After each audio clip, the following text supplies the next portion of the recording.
expeditions, but unlike in the past years where there was a concern about the area manager leaving the station for the expedition, this year such is not a concern. After I resigned from the NSF to accept the director position with Beauregard Loewen, still being on station has allowed for an opportunity we've never quite enjoyed, having a company executive physically travel to the Canadian station to conduct operations in person. Resigned, you say? I thought they sacked you. And you would be mistaken with your assumption, Agent Fowler. Not the way I remember, but nonetheless, here we are, and, what are we doing here again? We're discussing preparations for Event 4. We're only 20 days away, people, and I couldn't be more excited with just a hint of anxiousness. Yes, Doctor, we all share your enthusiasm, but let's contain our glee and jocularity for the moment, shall we? According to the data output from ongoing monitoring by the laser interferometer space antenna, there seems to be a conflicting projections on the appearance point determined by the same monitoring efforts the week prior. Why? The LISA units, along with monitoring from Gravity Probe B we had reactivated, indicate minute fissures in the local gravitational constant, which we suspect are causing localized fluctuations in gravitational acceleration or subtle warping of spacetime, especially in regions of high curvature, like near black holes, neutron stars, or the approach of a null space anomaly. Oh, and those fluctuations are not only moving, but increasing and decreasing, bigger and smaller. The potential appearance randomly each observational cycle. The margin of error presently is plus or minus 3/4 of a mile on a two-dimensional plane, of course. I'm sorry, Mr. Y-axis, no fun time for you this go-round. And I'm working on a predictive algorithm which would simulate the behavior of space-time around a fissure in gravity using computational models and would help adjust and account for any random directional shift on the intersection of quantum field theory and general relativity, where such a fissure might exist naturally. Which would not only filter out the distortion, but in theory help refine the exit aperture point to an even more precise set of coordinates, but also strengthen the ability for sensors to pinpoint the gravitational anomaly as it traverses null space.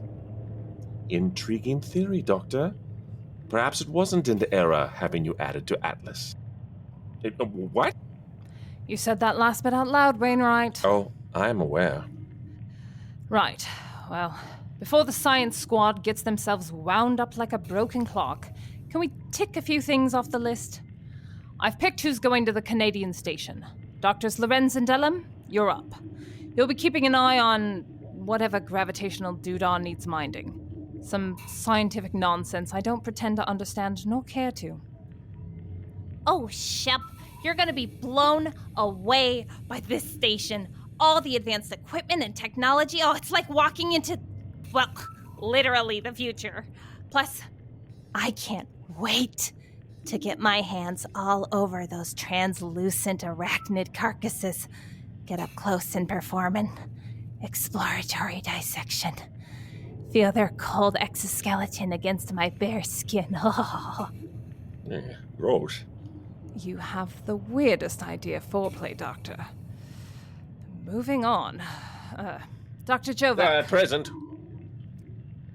That's still up for debate. You'll stay here, track our progress from Atlas, and try not to touch anything that hums. No, happily. I'm too old to be crossing ice tundras and exploring wandering dimensional pocketways. I have enough problems traveling to little scientist room late at night, the Tinkletorium. Drip, drip, drip, if you know what I mean. Next up, we need an engineer who knows their arse from a multimeter. Somebody who won't panic the second a light blinks red. Mr. Bustamante? Absolutely not. Huh? OPSEC priority 1. I'm not about to hand Marshal Old Spice and his backup dancers another excuse to poke about. I told the DoD to keep him grounded, especially after Marlowe's heroic cock-up that got Waters killed. They agreed. I pick who goes. Tweedledum and Tweedledummer stay put. We're taking Drexler. No! He smells like Berkeley. Mr. Drexler? I thought you said seasoned. He's just a boy and only has a few seasons on station. Nowhere near the experience level to be an acceptable selection. He also possesses an insatiable need to vocalize every fleeting thought that crosses his mind, regardless of its relevance. Well, then, tell us what you want, Lawrence. What you really want. I want to hurt. I don't care who is selected, only so long as that person possesses the necessary experience and capacity for maturity to understand the magnitude of what they will be asked to care for. Yes, well, that boy who runs on at the mouth is the heir apparent to Zeke Bustamante after his move to your old job. His performance reviews over the last 3 seasons have been extremely favorable, if not colorful, and he has experience in every mechanical and technical area within the Arches. A jack of all trades, as they say. A jack of all trades who doesn't know when to shut up. I mean, silence can indeed be gold, right? Plus, the most important aspect is that the decision is mine to make. I made it, so the rest of you sod off. Sophisticatedly stated, as always, Agent Fowler. Oh, shut your gob. That leaves me and Wainwright. I will be leading the expedition, of course. Yes, Wainwright. You couldn't be more wrong. I'm in charge. Oh, that will absolutely not be the case. All right, Grandad, you want to do this? Let's do this.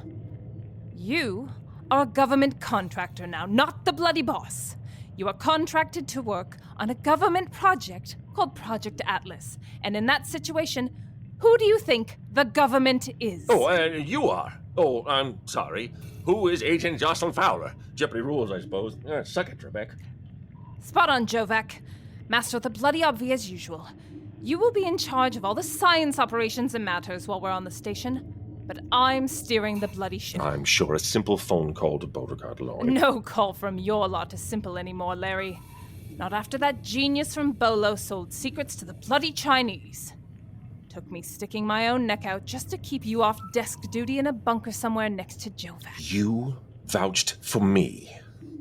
The Department of Defense begrudgingly gave their authorization for you to attend, so long as I was in command. Absolutely insufferable.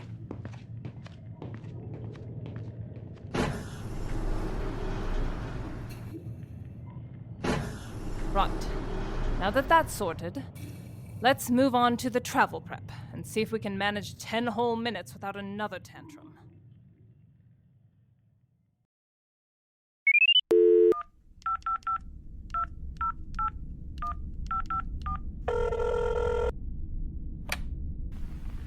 Morning, Deputy Marshal, or I guess for you it's good evening. Hello, Miss Kirkland. Not a very good evening based on the email I just read. Oh, Bass, I wouldn't worry about that. I already heard. Senator Hawk's staff were asking questions about the takedown of Kylo Makana and a lot more detail. Miss Kirkland, they're asking people I used to work with directly and people I've known for years. And they're telling me the questions they're asking are very biased and seem motive-driven. From what I remember reading, that incident was almost 10 years ago and was extensively investigated by the Marshals, Honolulu PD, and the State Sheriff's Office, not to mention the AG, and each agency came to the same conclusion. It was a good shoot.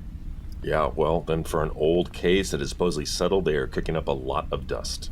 Look, I still don't think there's much to worry about, but for the sake of argument, what are you hearing about the questions being asked? Questions around the initial tip-off, where it came from, and if that criminal informant was given favors in exchange for his information. Questions around the surveillance means used to ascertain the fugitive while inside that specific home. And a lot of questions around the exigent circumstances of a warrantless search. Again, these were all settled matters in the official investigations conducted. Oh, right. I almost forgot about that one. Sorry. And questions around the internal agency investigations where the matters were deemed lawful and therefore settled. That too. None of the marshals I know or have talked to have indicated they've ever went through this level of vetting before their confirmation hearing. Given the recent shifts in the president's foreign policy, some amount of additional scrutiny isn't unexpected. You know, making sure there aren't any troublesome international connections or ties. But Bass, let's not get too worried here. You were born and raised in the prairies of Kansas. Doesn't get more apple pie, and Yankee Doodle than that. Yeah, apple pie. Any more on the start date of the confirmation hearings? Has there been a date set? Well, I was going to wait until tonight when I expect to get official word from the Senate Judicial Committee clerks. But everything is pointing towards the hearings taking place on Monday, April 24th. Typically, the director of the Marshals will get a courtesy advanced copy of the agenda saying who will be approved and who the committee may wish to further question in session. And if we find out they want to question me? Oh, will you stop that? Senator Victor Hawks is chairman of the committee, and it's a very publicly known fact that he is a major booster and supporter of the president. You're so popular that I can't foresee any way that would happen. All right, a devil's advocate, Miss Kirkland. Humor me. In theory, if they needed you to testify, and given the circumstances of where you are and physical impossibility of current travel, there is a prescribed method which allows for teleconference attendance and would be permissible. Just please, Bass, promise me you'll be more glass half full as we get closer to the date. Yeah, don't worry about something until I have something to worry about. Yeah, you're not the first person to tell me this. Oh, I'm sorry, Miss Kirkland. I have another call coming in. No problem. I'm late for my next meeting anyway. Hang in there, Deputy, and remember, glass half full. Yeah, thank you, I will. Night, ma'am. Good night. Hello?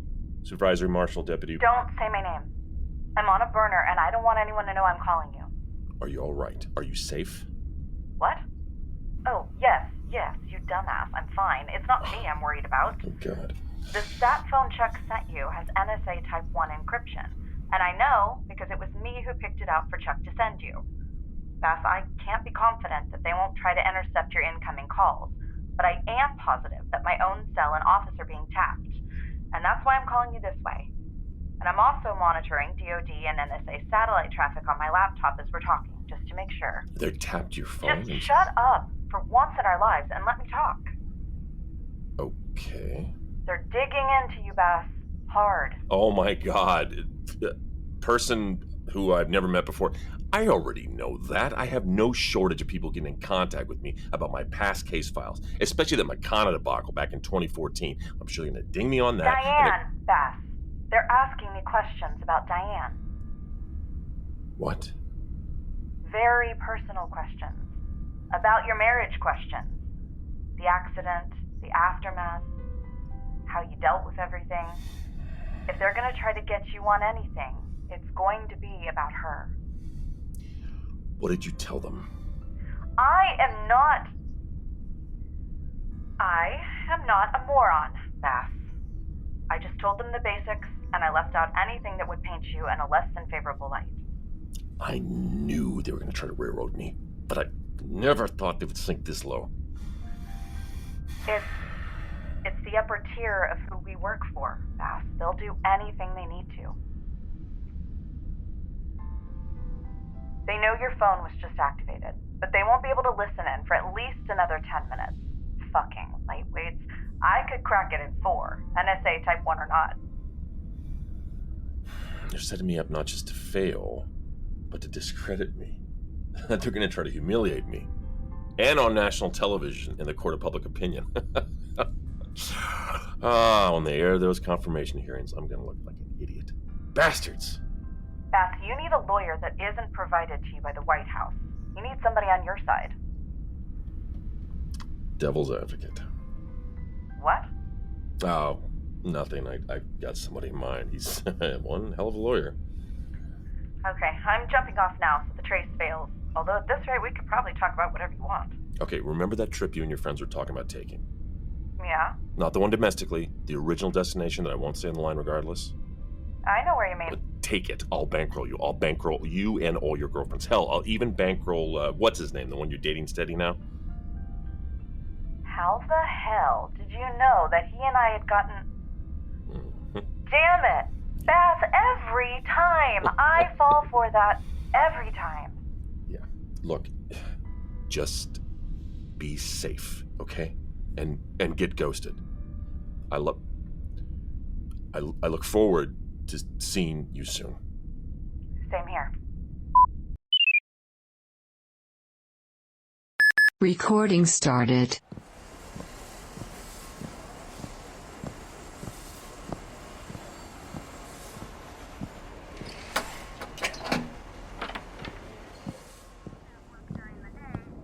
Franklin, it's Supervisory Deputy Marshal. You probably already smell who it is. Can we chat for a minute? Let me guess. Just like the courtroom procedural drama I'm watching here, you need legal advice. How'd you know? All everybody comes down here for is legal advice.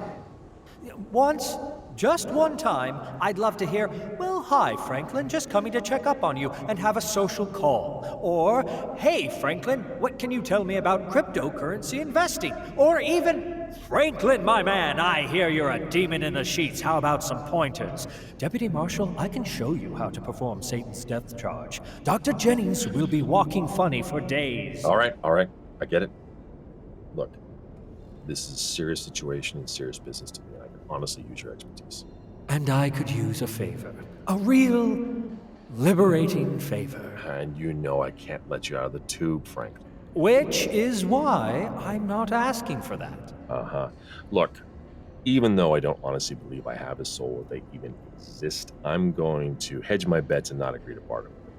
Oh, you walking apes all have one, I assure you. But no, that's not what I'm asking for either.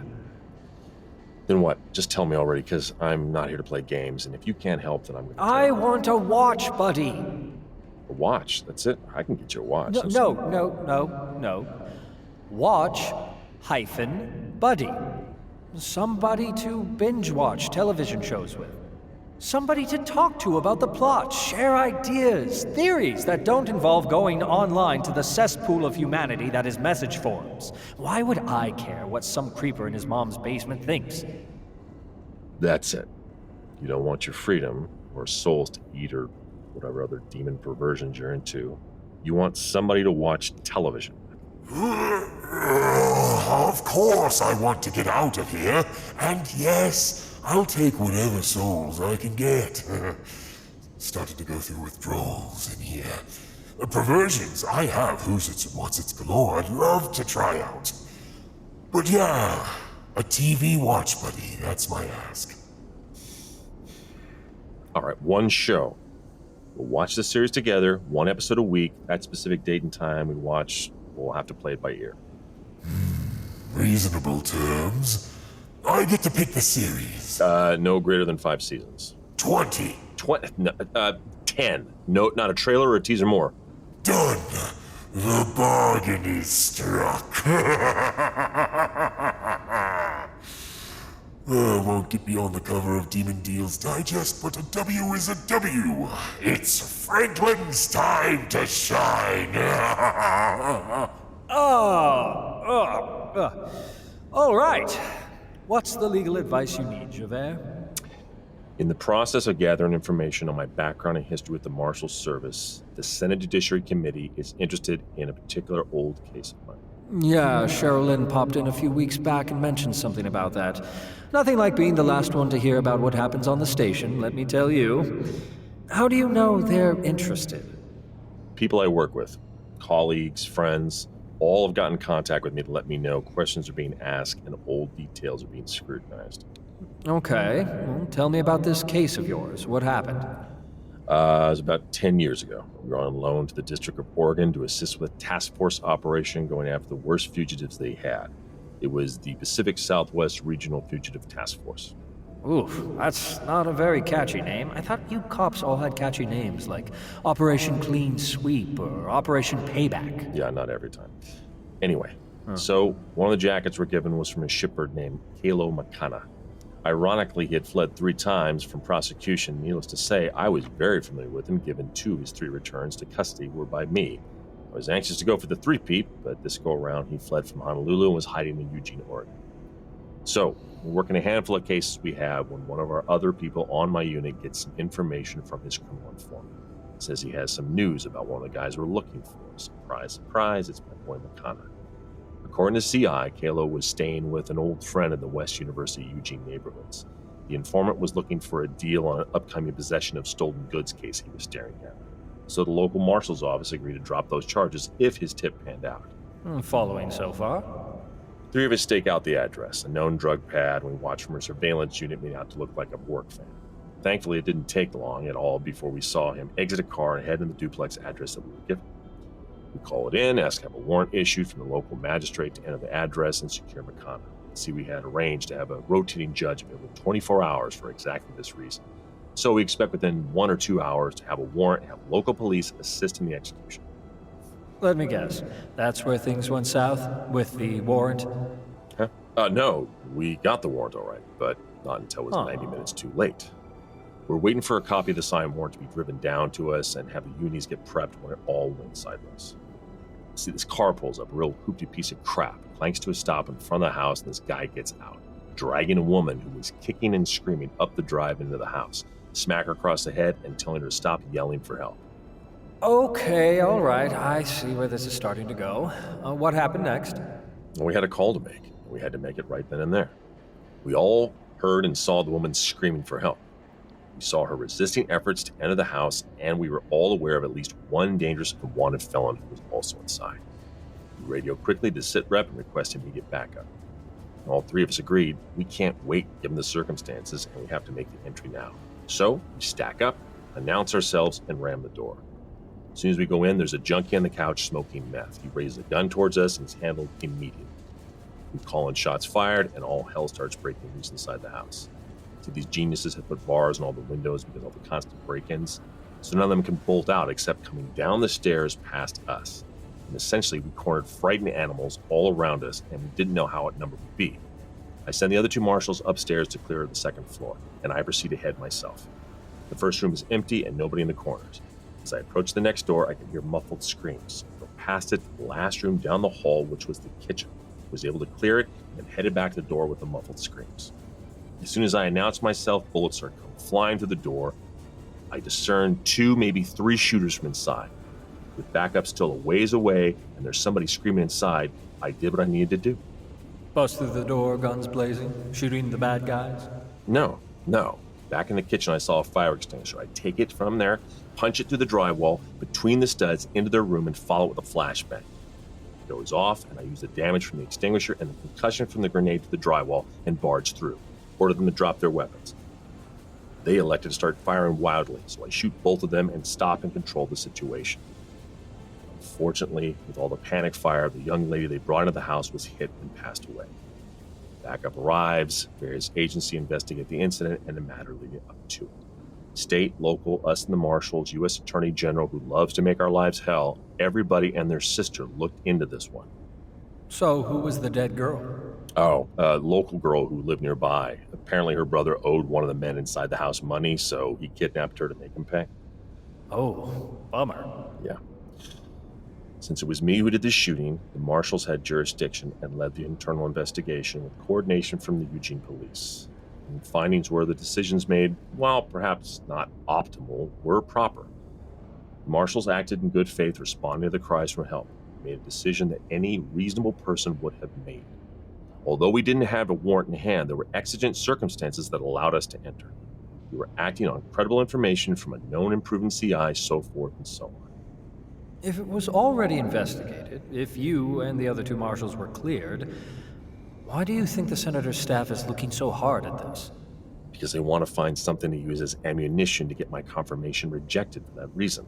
Something that will discredit me or make me not the poster boy for the U.S. Marshals and tarnish my reputation. Franklin, I'd like you to review everything on this case and tell me where the most likely areas are they may try to use and help me prepare against it. I need copies of everything you have, or you can get me on this case. Your notes and reports, local agencies, the review and investigation, emails, everything. I have all that already. Had to gather it for the pre-hearing background review. I can email it all to you. What's your address? Yeet underscore master underscore 69, numbers not letters, at TikTokFanatic.com. I have no idea what that's supposed to mean, and I probably don't want to. I can start emailing you files in about an hour. Franklin, I appreciate you looking into this. Oh. No need to thank me. I'm getting somebody to watch Verdict Impossible with. Wait, that's the show you're watching? Oh, Kendra has me watching that too. She's a complete fanatic about that show. Wait, you're into it as well, though? Oh, nobody was more surprised than me at how accurately they got courtroom procedures, as well as how dysfunctional a law practice can really be. I'm also convinced I've met the woman who is playing a possessed court stenographer. If I'm right, she really is one of us. Talk about method acting. Let me talk to Kendra to figure out how this can work. I will honor my promise and our deal, but, yeah, I need to square things with her as well. By all means, bring the good doctor along. No. The more the merrier. That's not what I meant, and I don't want... Oh, this one's a doozy. Recording stopped.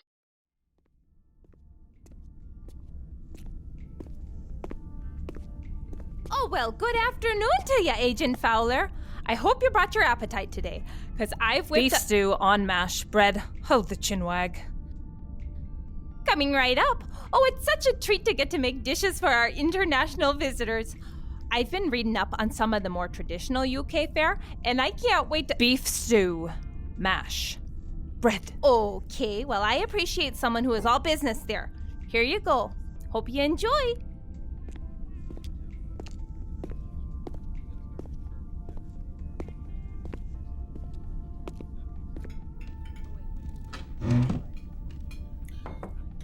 Hello there. Mind if I join you? Yes. Oh, thank you. No. I meant yes. I do mind if you join me. I want to enjoy my lunch in peace. I don't do conversation. I won't take up too much of your time. We've been here on station for a month now, and I wanted to introduce myself. Oh, I know who you are, mate.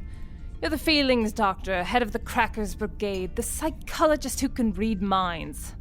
Bremer. Lawrence filled you in on that, did he? Most time he opts to keep that little colonel under wraps. Make sure nobody gets intimidated or scared. I can't relay how much I truly don't care. Now, why don't you be an outstanding lad and go stand out there? Well, you see, Jocelyn, this is where it may get a bit awkward. Per Beauregard Loewen and the National Science Foundation, all winter overs need to see me once a month. It's mandatory. I was supposed to have been given an exemption from Beauregard Loewen from you shrinking my head. Madeline Dante should have cleared that. Recheck your email queue. I spoke to Lawrence about that a few weeks ago, and he said now that he was in the directorship of R&D, Defense and Military Applications, the decision fell to him. He mentioned something about careful deliberation and felt there would still be merit in you seeing me. What? I'm sure you're going to want to check with him and confirm that. I mean, you just met me now, so I don't blame you if you want to verify. Does he think I'm going to lose my bottle? That I can't hack it? I don't think that's it.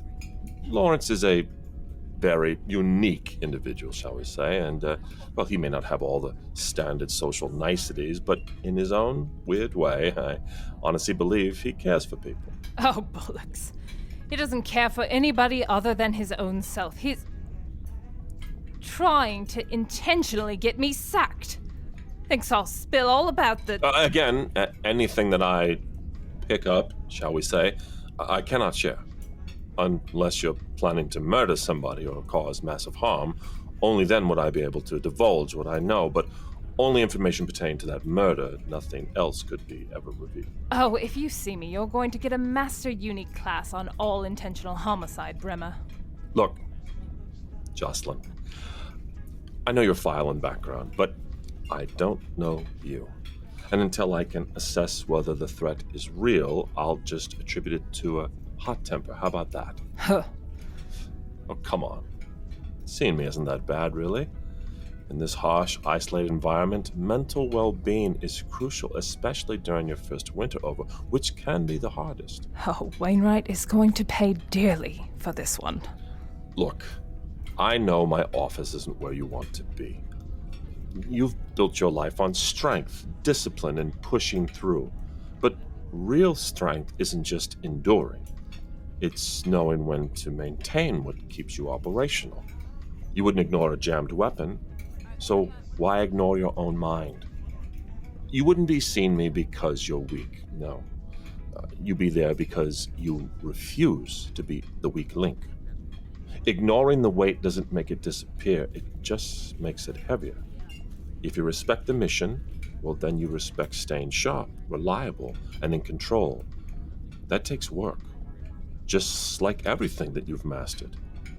And nobody expects you to like this process, but if you respect the mission, then you respect the need to keep yourself operational. And if that means checking in, tuning up, and facing whatever's rattling around in your head, then so be it. If you think I'm going to surrender my mind... That's not surrender, Jocelyn. It's making sure that you stay in control. And control, well, that is something I know that you understand. Your file says you have 5 combat deployments in the Mideast with MI-39, and we're attached to SAS operations. I mean, if you can handle that, you can handle this. I believe in you. So, what do we say we cut through all this posturing and get you into a session? How's next week? Recording started. Looks like Sydney's trying to convince Jocelyn of something. They're over on the other end of the galley, and I definitely don't want to get in the way. I'll just sit over here on this side so I can keep my eye on them and jump in if I need to help. Here you go, Mr. Marshal Marlowe. Hot, creamy potato soup with a side of ham. Still just deputy for now, Miss Alice, but thank you nonetheless. Oh, you're very welcome there. Now you go eating all that while it's still hot. Need to get some more meat on them bones, don't you know? Thank you again. Okay, let's do this quickly while my soup is cooling off. Thursday, March 23rd, this is Supervisory Deputy Marshal Bass Marlowe, and this is me in a holding pattern while I await something more to happen. It's 1300 hours, and I'm in the Munson Scott Galley. No investigation, just holding still. I despise holding still. Anyway, I'm looking more into the files I received a few months back from Charlie after his passing and everything that he was given on this station and the elusive Tesla journal by this Mr. Gable. Mr. Gable was the cover name for the individual giving all the files and documentation for most everything we know about the journal to date.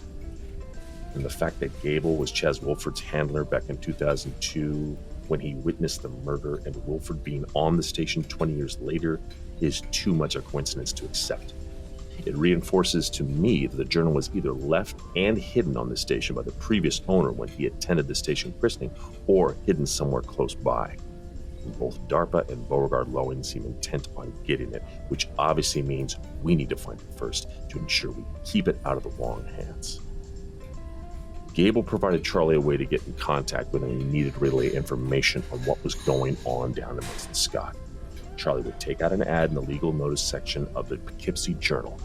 Using specific words he was given by Gable, it would look like a generic legal notice. A number or an email be provided for Gable to call Charlie back on. And I'm contemplating putting an ad myself in attempts to get more information from Gable and see if we can get more information on this journal. More importantly, where it might be hidden on the station.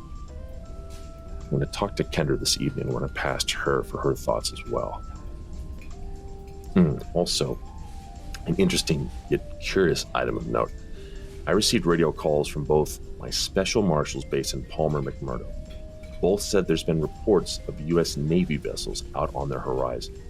Both of their stations are situated on the shore, so ships out in the ocean aren't that unusual. However, U.S. Navy ships, multiple times in as many weeks and being spotted not just by the U.S. stations, but by many other international stations on our shores is unusual. Best we can figure at this point is it's President Campbell's just showing the flag to the other stations, rattling sabers, if you will, making sure they're aware the United States is always out there. It's definitely Campbell's style to a T. In other news, I've sent down all the files and documents I have on the Oregon shooting I was involved with to Franklin for review. He said based on the initial read, he should be able to come up with the top 4 or 5 most likely items a legal team would try to build upon to make me look bad.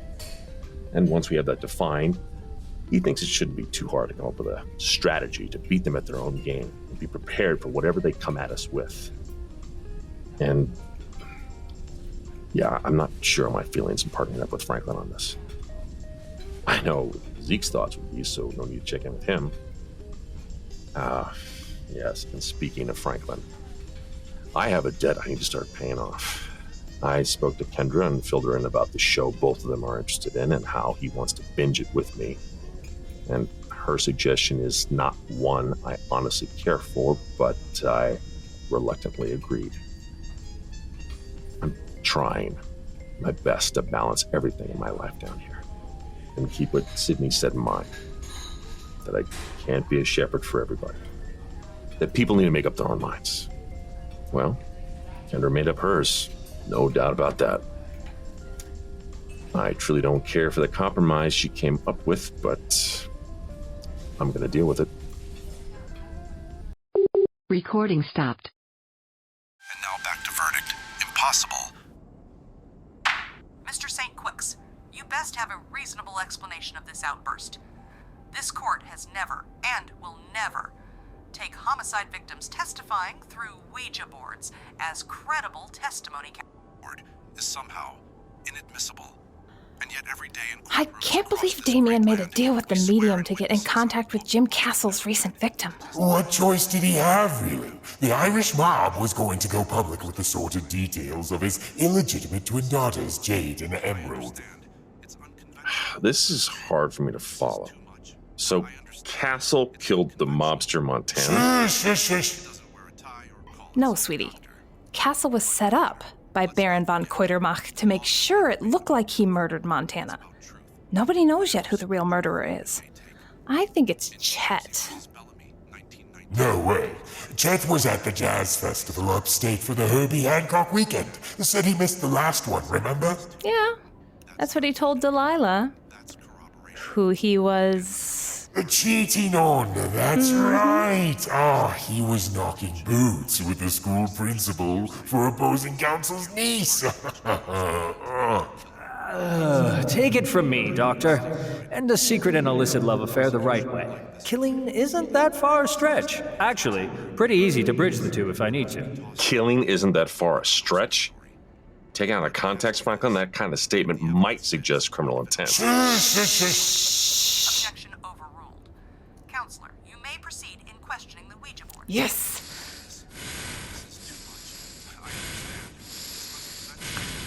Franklin, do you have to breathe down our necks? You're the ones who wheeled in the love seat and pushed it up against the tube.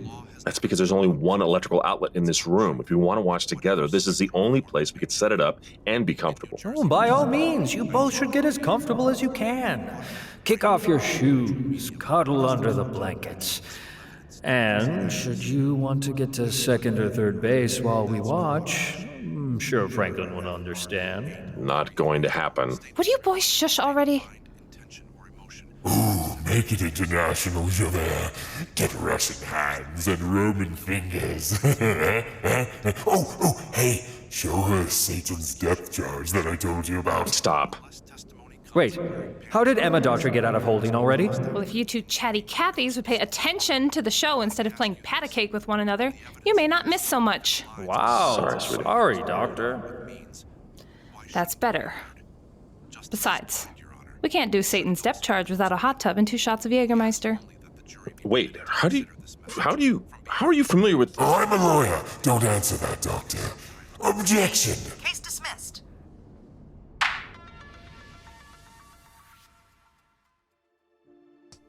Hi, Brian Bradley here, creator of 90 Degrees South. We made a promise from day one. No ads. No awkward breaks for mattresses, meal kits, or magic racers, just story. Start to finish. That choice lets us keep you fully immersed in the world of 90 Degrees South. But it's not without cost. Producing a show like this takes time, gear, coffee, and a lot more coffee. If you love what we're doing and want to help us keep doing it ad-free, consider joining our Patreon. We're here because of you, and with your help, we'll stay right here, edge of the world, commercial-free, ready to entertain. You can find our Patreon page at patreon.com. Search for 90 Degrees South. To close, as we always do, we do want to thank our Patreons who joined at the end credits tier.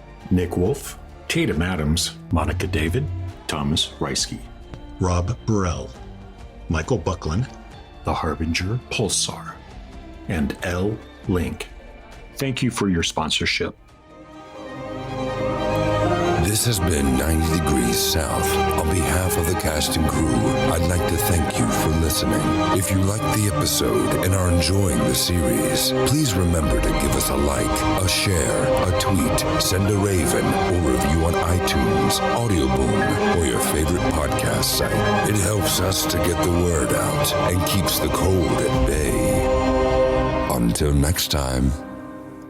This has been a BMB production.